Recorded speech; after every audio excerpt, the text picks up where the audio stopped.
Hello, and welcome to round 2 of the Parenting Roundabout podcast. I'm Terry Morrow, and I'm here with Catherine Haleko. Say hi, Catherine. Hi, Terry. Usually on this podcast, we talk about parenting issues, but once a week, Catherine and I like to get together to discuss TV, movies, books, and other entertainment topics because it's nice to talk about something other than parenting for a change. This week, we watched the West Wing Season 7 episode, The Al Smith Dinner. But first, So You Think You Can Dance? So that was a whole lot of dancing. It really was. It was a 2-hour show, much to our surprise. And, 8 contestants at this point, and no all-stars helping them out. So they did 2 duets each, plus they each did a solo, plus there was an opening number, and there was 2 closing numbers in groups of 4. And that was, I feel bad for them having to learn all that stuff. Although I suppose that, if you're going to be a professional dancer, that's probably a light load, but still. I don't know, though. And for a week, what was it? 5 different dances? Yeah. Yeah. I mean, and I really thought most of the solos, short. They're very short, but I liked a lot of them. They were all very much. I did too. Except, Benjamin, what the heck was that? Did he have a little of the Tahitian choreography left over? Right. He had the giant, sort of sumo skirt situation going on. Every now and then my husband walks through the room while I'm watching this, and most of the time he just shakes his head and walks away. That was one of those times. That time, and Ezra with the guy liner caused him to walk out of the room. Yeah, that was a lot of guy liner, but I really liked Ezra's solo. Yes, I loved the that. commitment to the color, goodness. And then just all the way moves. down to the shoes. The shoes, exactly. Yes, that was adorable. I really liked that. And you know what? I have to say, I'm not usually one for the barefoot writhing contemporary, but that number with Bailey and Mariah on the roof was wonderful. I loved that. It was beautiful. It was so well done. It was so soulful and nice use of the prop, but not facilitating the dance and not taking it over. Right. And the two of them did so well. And yes, that thing where he ran up and jumped off, it was beautiful. Right. And she was, some of the, lines she had were beautiful. It was just so nice. It reminded me of that. What was that one? Was it Jim and Yaya did? Am I remembering their names? And yes, I think that's the one you're thinking of. Yeah, that was so beautiful, and also sort of the same kind of connection. Mm-hmm. I loved that. I want one or both of them to win. Mm-hmm. Well, I want Bailey to win. And Mariah can come in second. She can come in second. He's so adorable, and he's so ridiculous standing next to Kat. And why must they do that to these short dancers? Seriously, a platform. Would a platform be so hard? They have plenty of money to build a fake rooftop and to suspend people from the ceiling in their spacesuits. Those 2 little peanuts could have stood on the top of that roof, and they'd be about at the same level as Kat. Right. Yes. Anyway, they continue to be adorable. Mm-hmm. And I liked his solo very much. Bailey's, he just has Bailey's solo. He just has so much energy and, fire. Yes, he does. He's a lot of fun to watch. I did also like the contemporary that was Sophie. Yes, Sophie and Gino. And the Dear Evan Hansen song. Yes. And was Gino the one who did his contemporary to a Hamilton song? Yeah, he did it to Burn from the mixtape. Yep. Yeah, and I'm going, Hamilton, and then Dear Evan Hansen. I know. So You Think You Can Dance. Right. What else can we come up with? But yeah, I liked that too. But I liked Bailey and Mariah's more.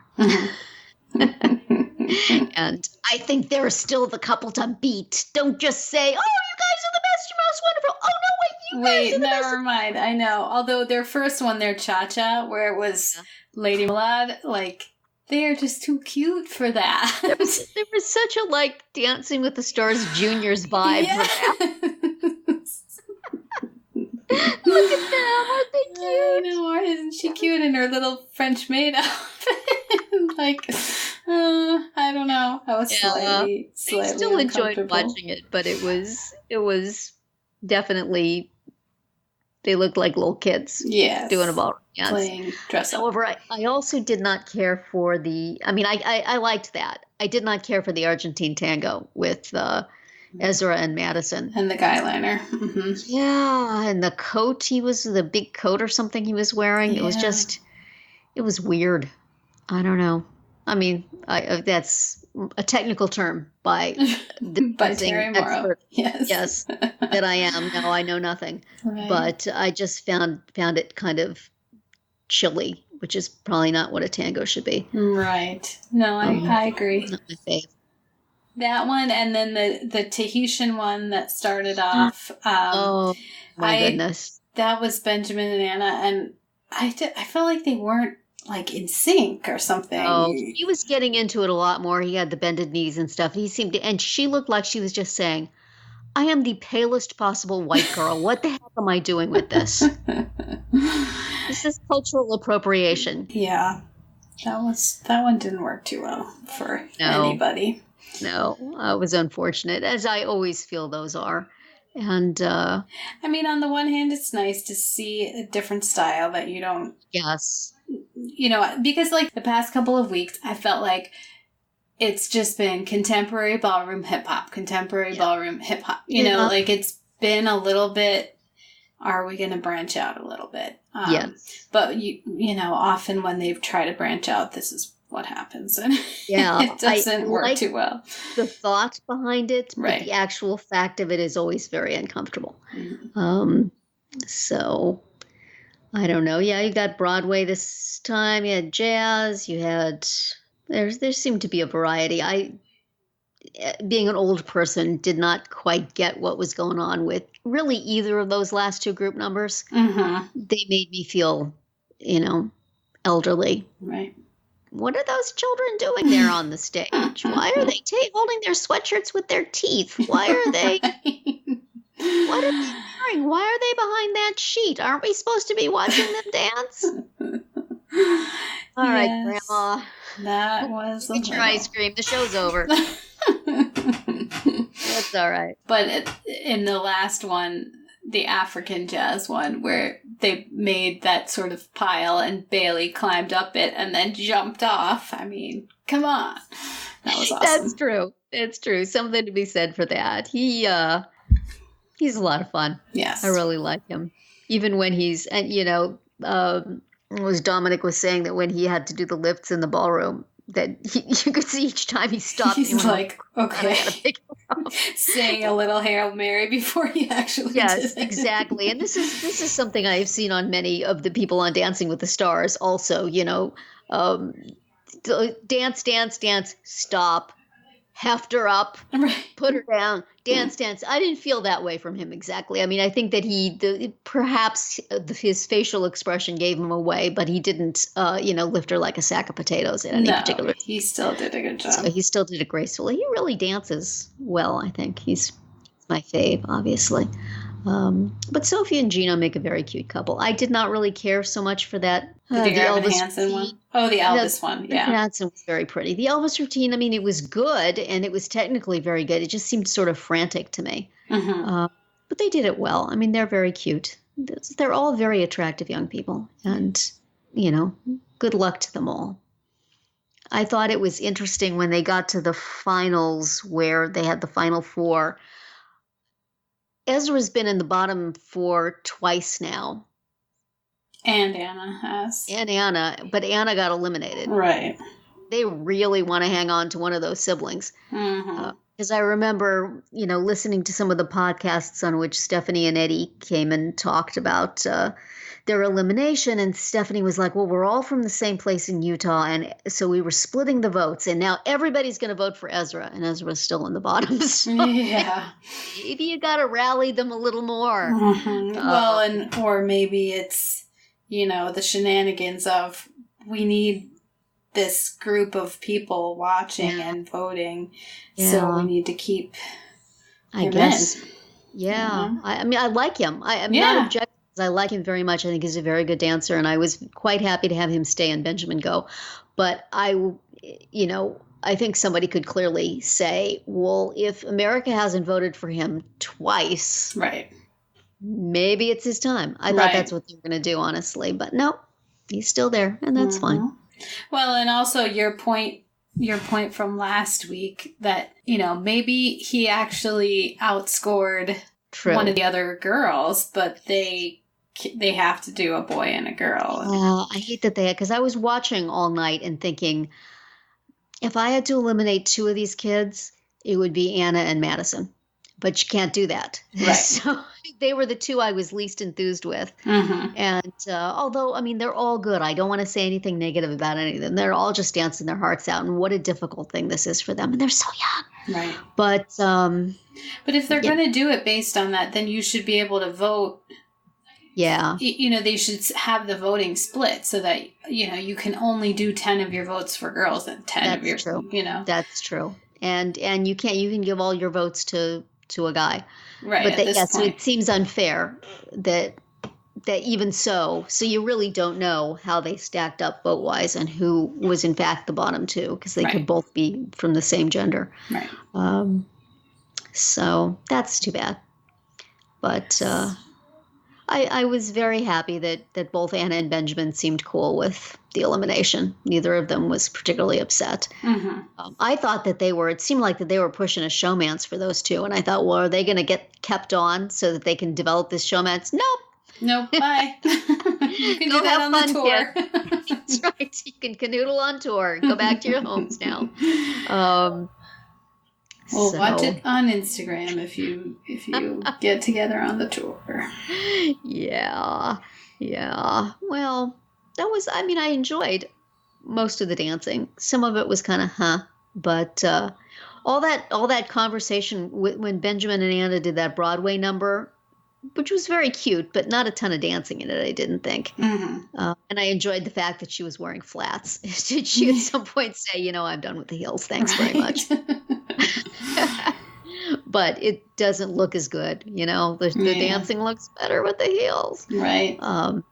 But all that talk about, is America going to vote for it? It was so subdued. But it was so emotional. It's like, no, never mind. Never mind. Have to vote for it after all. They will not be voting for it because you're done. Never mind. Well, we'll see what happens next. Yes. And if anybody is listening and is a fan of So You Think You Can Dance and wants to hear more from the eliminated people, both Kristyn Burtt's podcast and another podcast called The Dance Room have interviews with the eliminated dancers every week. Kind of fun little bonus. So we watched the West Wing Season 7 episode, The Al Smith Dinner, which was a perfectly fine episode of The West Wing. No fancy camera angles, no difficult to spit out dialogue, no major beloved character being assassinated right in front of us. Just a rock-solid political procedural episode. Campaign episode. We salute you. Yes, campaign, but also the really delightful Will Bailey follies on the White House side. In front of the press. Yes. Yes. That was entertaining. His performance and his chagrin and his delight when CJ's plan worked and his pratfall in his desk chair at the very end. Right. It was a very satisfying return for the character, and well done, Josh Molina. I did not notice your weirdly sunburned neck that they mentioned in the podcast, but what I did notice was excellent. I didn't notice it either. I had to go look at the photo, and it is super weird. It is super weird, but I don't know. I multitask when I watch, so I'm definitely going to miss details like that. Yeah. But that was very fun. That whole thing, the whole procedure of it, him getting walloped and then appealing to CJ and CJ saying, that's our plan. You just got to let them keep going until they run themselves out. And then that working, the whole thing seemed like old school West Wing to me. I could absolutely see that happening at any point in the series run. That was a classic bit of, and it would have been Leo kind of grouchily telling CJ to just suck it up. So very nicely done. And the whole bit of business with the ball, even though, as they mentioned on the West Wing podcast, how did they clean out Toby's office? Right. The office of this traitor to the nation, for whom every scrap of paper may be evidence against, and leave his ball in the drawer. This seems unlikely, but still. I picture that office like completely empty. And there's nothing in there. There's no paper clips. There's nothing except for this ball. Like somebody made a mistake. As soon as you see it, it's, Right. And then now at the end, when there's a ball on his desk with a ribbon around it, my understanding was that was from CJ. On the West Wing Weekly podcast, they seem to not know where that came from, but it's CJ. It's like the little reward to him that he had been seeking, which he then, threw against the wall and fell backwards. Right, fell hilariously. Over. Yeah, I pretty much assumed that it was from CJ. It was a little grace note. I liked that. The campaign stuff, well done. Touchy subject for me. Not crazy about all the debates back and forth on it, but all worthwhile for Donna! Yes. The return of Donna. Way to go, Lou. Bringing in Donna. That was when we were talking before you watched it about whether you were tempted to look at the Wikipedia page, and I said not much would be spoiled except for one thing that you're going to be glad to see without knowing ahead of time. It was the reveal that it was Donna talking about Vinnick in the clip. Right. And that she had, in fact, been working for the campaign, unbeknownst to Josh, for an unspecified period of time. And she is now back, baby. So. And when Lou made them sit down together and Josh was like, what's your experience? She was like, an hour ago, national TV? I loved that. Yes, that was very fun. Even though the whole Donna resents Josh not giving her more to do thing is, I think, more a contrivance of the season 5 writers and forward than it was in the original DNA of Josh and Donna. But it is what it is. You gotta deal with what you got. So let's put that behind us now, shall we? Yes. Let's take Lou's advice and move on. She is back. If you have a smart person available to you, use that person. Yes. She will be with the campaign. Well, I won't go any further. But anyway. Okay. She's back. Let's just say she's back. She's back. Okay. She's not going away. Good. So. Just like Will Bailey is back. Will Bailey is back. Getting the band back together. Yeah. Glad to see these characters given something to do. Yes. Donna was gone for a little while. Yeah. Yeah, for most of this season, really. Yeah, when she had her unproductive first job interview with Josh for the Santos campaign, I was like, oh, she's going to be back. Let me see which episode she's back. And I was like, wow, that's a lot of episodes from now. Come on. Right. So apparently she was just out applying to different regional desks of the Santos campaign to find somebody who didn't know who she was. Somebody who would take her. So that is very satisfying. I'm glad to have her back, and I'm glad for the storylines going forward with that. So, and then and then the scene in the kitchen at the end of the show between Vinnick and Santos. The completely plausible scene. I'm sure that happens in politics all the time. Yes. Why don't we do it this way? Cool. Deal. Just two men talking it out, coming to an agreement. Right. That's the way we do things in this country. So.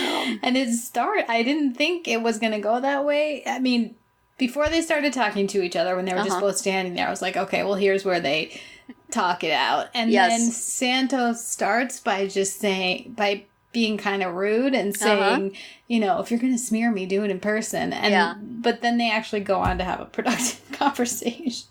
Yes. So. Yes. Although still a little bit snarky, Yes. But yes, so that's paving the way for the next episode, which is a live debate episode.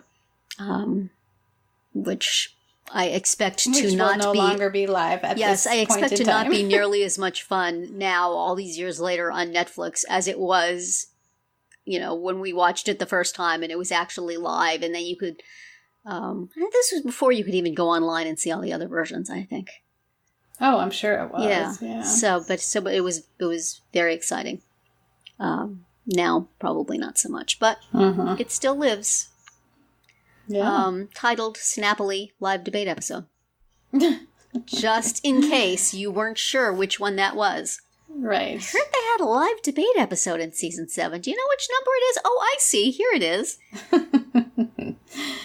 But we think we will not actually be watching it right away. We assume that so often the West Wing Weekly podcast, in their attempt to stretch out this last season as long as they possibly can, and who can blame them, has been skipping an episode the last week of the month for them and doing some interview or something like that. So we assume that they will not be discussing an episode this week, and so we will not be discussing an episode next week. We will instead be discussing a book. But before we say that, is there anything else you wanted to say about the Al Smith dinner, Catherine? Or are we putting the dishes away and sweeping the crumbs off the floor? We're wrapping up the leftovers. Shutting down the catering hall. Yeah, I think so. All right. So anyway, we have both read the book Evvie Drake Starts Over by one of our favorite podcast peeps, Linda Holmes, and we will be talking about it next week. I listened to the audiobook. Catherine actually put her eyes on print on pieces of paper, and we'll see if that made any difference on how we felt about it. I had the added advantage of hearing Julia Whalen read it to me, which was excellent. So, and we'll also be talking about the next episode of So You Think You Can Dance. And that will be it for today's Round 2. Please subscribe to our Parenting Roundabout podcast so you won't miss any of our episodes. We have something new for you every weekday. As always, you can find recaps, links, and an opportunity to comment on our website at parentingroundabout.com. Goodbye, Catherine. Bye, Terry. Goodbye, everybody.